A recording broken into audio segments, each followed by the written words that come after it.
안녕하세요. 안녕하세요. 코로나 바이러스로 소셜 디스턴스를 실행한 지 캘리포니아는 벌써 두 달이 되어 가는데요. 오늘 우리 가족 공부를 하시는 우리 모든 분들은 지금 다들 어떻게 지내시나요? 한국은 교회를 가기 시작한 지 벌써 한 두 주 됐다고 하더라고요. 아이고, 부럽네요. 저희도 빨리 교회를 갈 수 있으면 좋겠습니다. 예. 저희 교회는 아마도 5월 마지막까지는 가지 않을 것으로 생각하고 있는데요. 그래도 굿뉴스가 있어요. 아이고, 뭐죠? 네. 다행히도 이제 경제적으로 많이 어려우신 분들이 많으신데 스몰 비즈니스가 이제 조금씩 오픈하셔도 된다고 하고요. 그다음에 이제 바닷가도 갈 수 있대요. 아, 예. 바닷가를 갈 수 있는데 그 조건은 의자를 가져갈 수 없고 그다음에 아이스박스 갈 수 없고 우산을 가지고 갈 수 없다고 하네요. 그래서 왔다 갔다 하는 거는 되고 이게 머무르는 것은 안 된다고 합니다. 그래서 우리 장로님 주말에 바닷가 잠깐 다녀오셔도 될 것 같아요. 예, 한번 가봐야 되겠네요. 우리가 이렇게 가게 가는 거나 그 다음에 이렇게 교회를 가는 것들이 우리에게 당연한 것들이었잖아요. 근데 이런 당연한 것들이 당연하지 않는 일들로 되어버렸어요. 장로님 혹시 그런 것들이 또 있나요? 네, 우리가 교회 가는 것. 참 교회 갈 때는 몰랐는데 교회를 안 가게 되니까 그런 생각이 많이 듭니다. 네, 맞아요. 네, 집사님은 어떤 것들이 있나요? 아, 저는 미용실 이발소 같아요. 왜냐면 한 두 달 정도 저희들이 미용실 이발소 다 문 닫았었잖아요. 여자분들은 괜찮은 것 같은데 남자분들을 보니까 머리들이 길거나 아니면 지금 주부들이 집에서 직접 남편 머리를 깎거나 아이 머리를 깎아주고 있잖아요. 그래서 참 다양스러운 머리 모습을 볼 수 있는 것 같아요. 그래서 제가 아시는 분이 직장에서 멕시칸들이 서로 머리를 깎길래 머리를 그분들에게 맡겼더니 거의 군입대 수준이라고 만나면 놀라지 말라고 하시는 분도 있고 또 어떤 가정에서는 남편분이 아내를 보더니 글쎄 코로나 바이러스보다 너 머리가 더 무섭다라고 말씀하시는 분도 계시더라고요. 그럼에도 불구하고 오늘 장로님의 모습을 보니까 하나님의 형상이 보입니다. 아유, 감사합니다. 예, 그럼 제 8과 가족 공부를 시작해 볼까요? 네, 같이 시작하도록 하겠습니다. 네, 오늘의 기억절 한번 읽어주시죠. 태초에 말씀이 계시니라. 이 말씀이 하나님과 함께 계셨으니 이 말씀은 곧 하나님이시니라. 그가 태초에 하나님과 함께 계셨고 만물이 그로 말미암아 지은 바 되었으니 지은 것이 하나도 그가 없이는 된 것이 없느니라. 그 안에 생명이 있었으니 이 생명은 사람들의 빛이라. 요한복음 1장 1절부터 4절 말씀. 네, 감사합니다. 오늘 주제가 성경의 기반을 이루는 창세기에 대해서 공부를 할 텐데 이 기억절을 보면 오늘 공부와 관련해서 어떤 단어들이 키워드가 된다고 생각을 하시나요? 아, 또 키워드 시간이 돌아왔네요. 어, 말씀, 네, 또요. 만, 창세기니까 만물이 그로 말미암아 지은 바 되었으니. 네, 맞습니다. 제가 생각하기에는 창세기이기 때문에 태초에 말씀이 계시는데 그 말씀을 통해서 지은 것이 하나도 그가 없이는 된 것이 없느니라. 결국은 말씀이 되신 하나님께서 모든 것을 창조하셨다는 것이 오늘의 키워드가 되겠습니다. 네, 오늘의 공부의 개요입니다. 창세기를 통해서 첫 번째 날은 하나님께서 사람을 창조하셨다는 겁니다. 사람을 창조하셨는데 하나님의 형상대로 창조가 되었다는 것이죠. 그렇기 때문에 우리 인간이 존엄하게 창조되었고 여러분과 저는 모두 다 귀한 존재라는 것입니다. 두 번째 날은 창조의 하루에 대해서 공부를 하도록 하겠습니다. 창조의 하루는 일반 다른 진화론자들이 얘기하는 것과는 달리 오늘날과 똑같은 24시간의 주기를 갖는 하루라는 겁니다. 세 번째 날은 이런 창조가 첫 번째, 두 번째를 거쳐서 여섯 번째를 끝나고 일곱 번째 날에 하나님께서 복주시고 구별하셨다는 안식일에 대해서 공부를 하도록 하겠습니다. 그리고 창조 때 우리에게 주신 결혼의 제도에 대해서 공부를 하도록 하겠습니다. 그리고 마지막으로 창조를 통해서 인간이 완전하게 창조가 되었지만 타락을 통해서 예수님께서 필연적으로 십자가를 지시고 우리를 대속하신 이야기를 공부하도록 하겠습니다. 네, 첫째 날 태초입니다. 기억절 한번 읽어주시죠. 태초에 하나님이 천지를 창조하시니라. 네, 이 구절에서는 우리의 정체성, 우리의 존재의 목적, 삶의 방법에 관한 철학적인 질문들에 대한 해답이 바로 이 성경절에 담겨져 있습니다. 왜냐하면 진화론자들은 우리가 탄생한 이유가 물질로부터 혹은 우연으로부터 우연히 우리가 탄생이 되었다고 합니다. 하지만 우리가 아는 성경에 의하면 하나님께서 우리를 창조하셨고 창조는 하나님의 형상을 따라서 우리가 탄생이 되었다는 것입니다. 그래서 하나님의 형상대로 창조된 우리는 어떻다는 것이죠? 매우 소중한 존재라는 것입니다.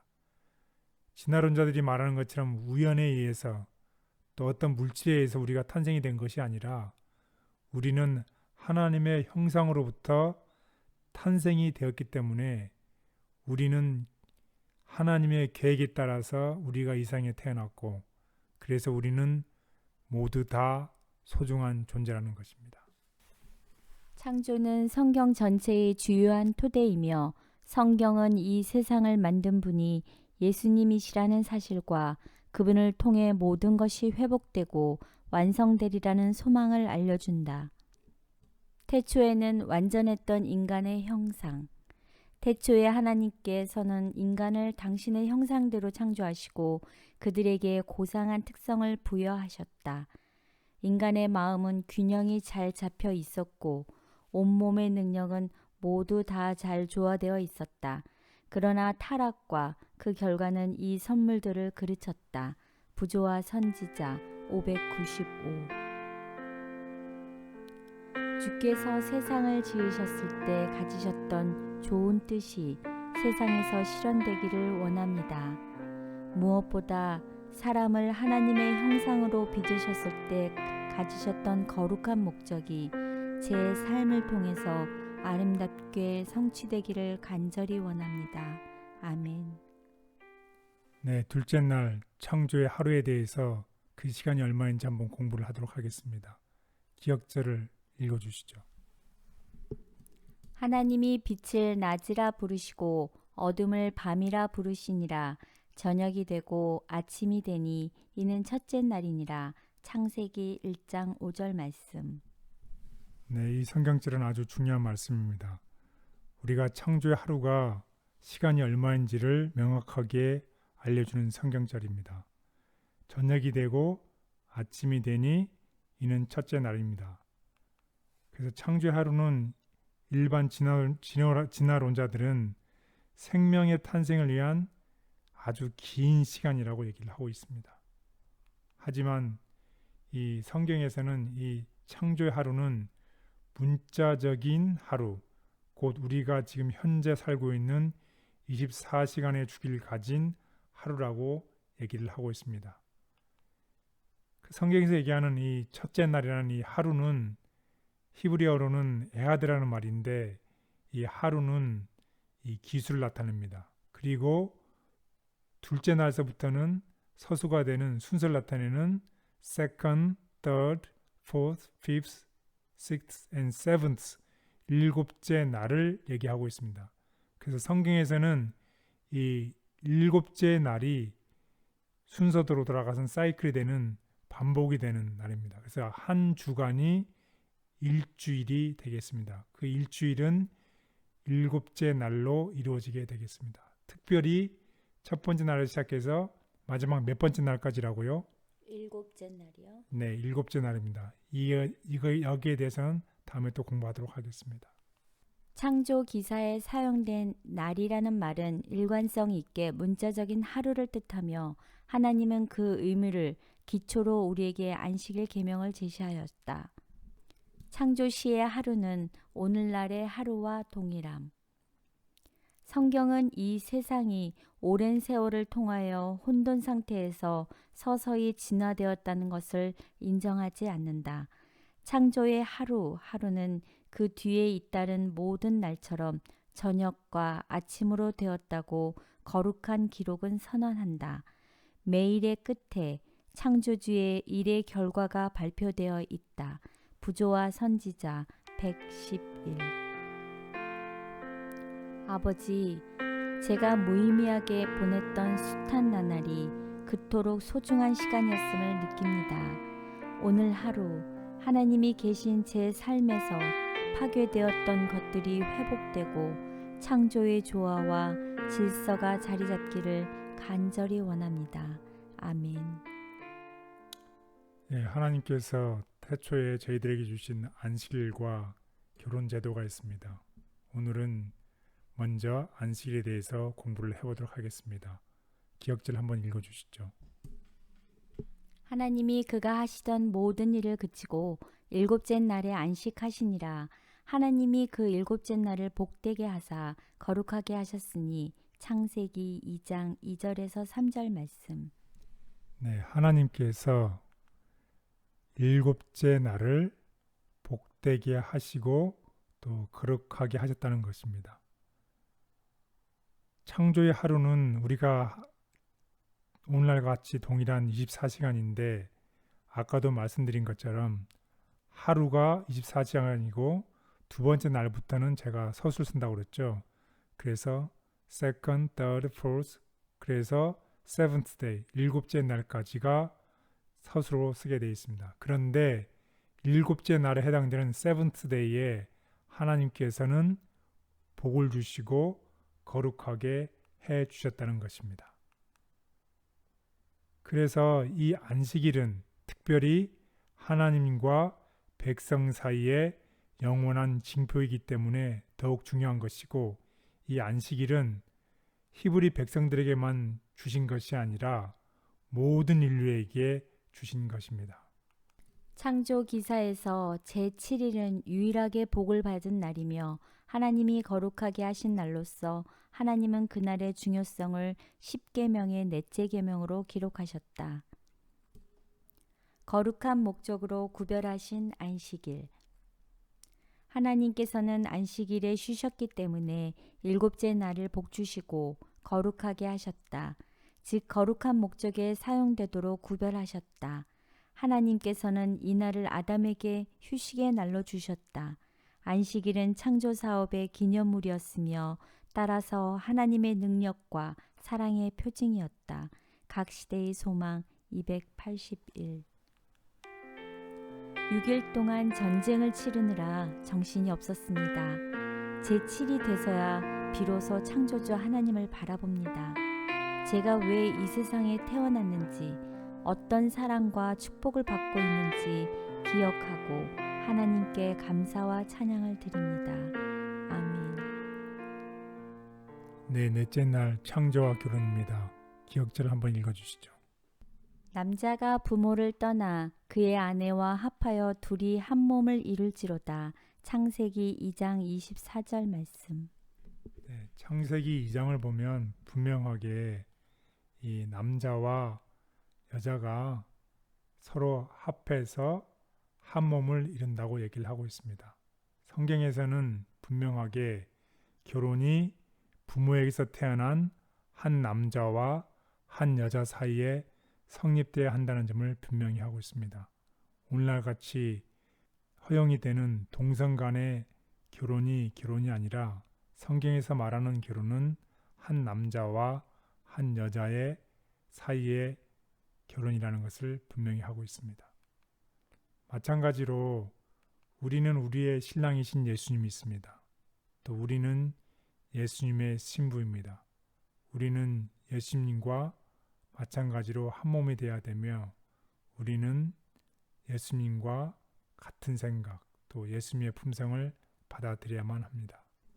창세기를 보면 결혼은 하나님이 제정하신 신령한 제도로서 부모로부터 태어난 남자와 여자가 각각 그 부모로부터 독립하여 한 몸을 이룸으로 성립된다. 인류의 유익을 위한 쌍둥이 제도. 결혼과 안식일이라고 하는 이 쌍둥이 제도는 인류에게 유익하도록 하나님의 영광을 위하여 창시되었다. 그 후 창조주께서 결혼 예식으로 이 거룩한 부부를 짝지어 주시면서 이러므로 남자가 부모를 떠나 그 아내와 연합하여 둘이 한 몸을 이룰지로다 라고 말씀하셨을 때 그분은 세상 끝날까지 아담의 모든 자손들을 위한 결혼의 법을 선포하신 것이다. 성적 행실과 간음과 이혼에 관한 증언 79. 아버지, 우리 모두가 창조의 질서에서 벗어난 죄인임을 고백합니다. 범죄 이전에 제정된 결혼 제도가 회복되기를 원합니다. 성적인 지향성의 문제로 아파하는 자들에게 하늘의 치유와 위로가 있기를 기도합니다. 아멘. 다섯째 날 창조와 타락과 십자가에 대해서 공부를 하도록 하겠습니다. 하나님께서는 우리를 창조하셨습니다. 완전하게 창조가 되었지만 불행하게도 죄가 들어오게 되었고 죄로 인해서 우리는 타락할 수밖에 없었습니다.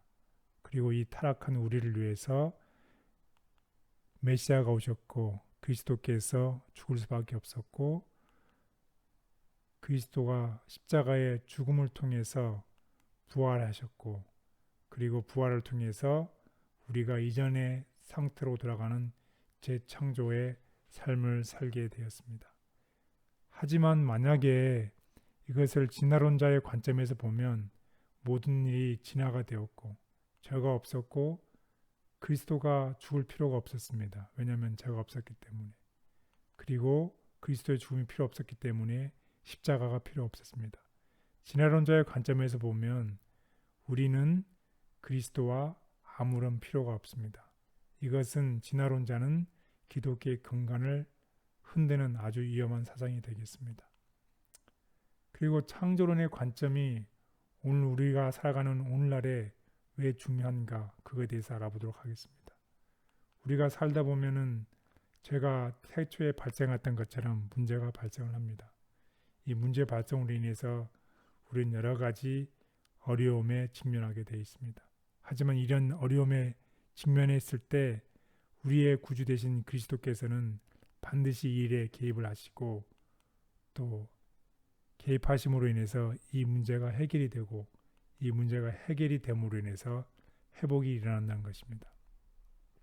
그래서 우리가 창조론의 관점을 가지고 살아야 되는 이유는 어떤 문제가 발생했을 때 그 어려움이 그리스도께서 개입하심을 통해서 반드시 해결이 되고 우리가 원래의 상태로 회복이 된다는 것입니다.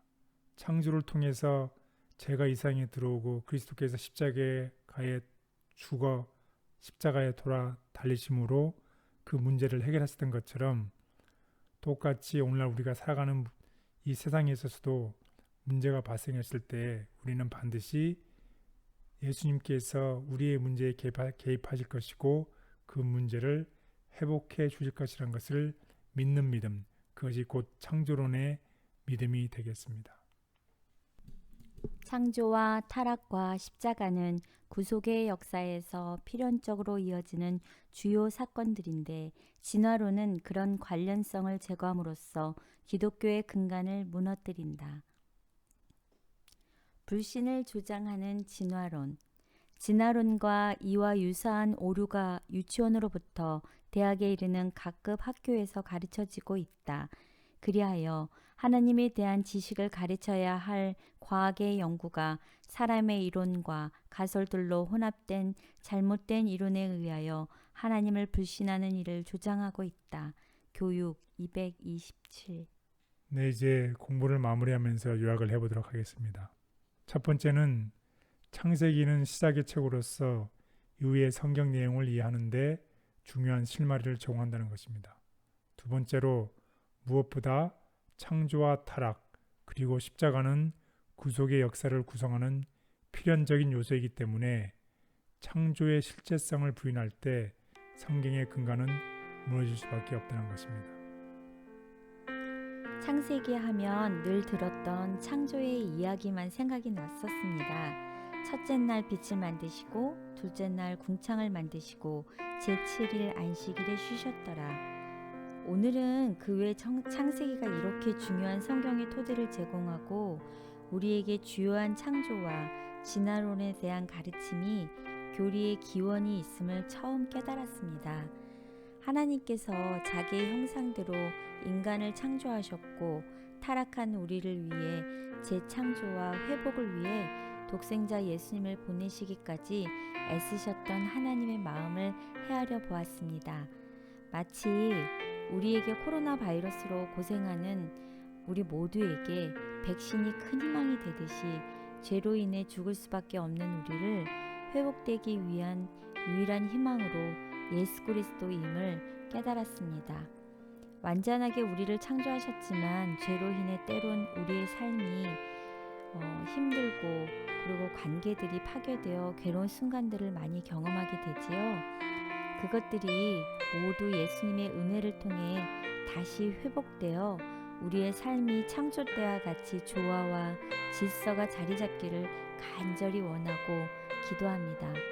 그러므로 우리는 행복한 가정을 이루고 그리고 끊어진 나의 이웃들과 관계들이 회복됨으로써 여러분과 저의 삶이 하나님 보시기에 아름다운 삶이 되길 결심해 봅니다. 하나님의 형상이 그리고 하나님이 부어주시는 축복이 여러분과 여러분의 주변에 흘러넘치는 한 주가 되시길 응원하며 다음 주에 찾아뵙겠습니다. 화이팅!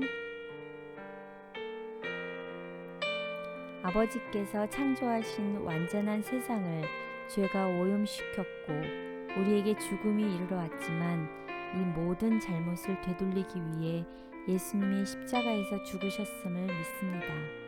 주의 대속적인 죽음에서 살 소망을 찾았습니다.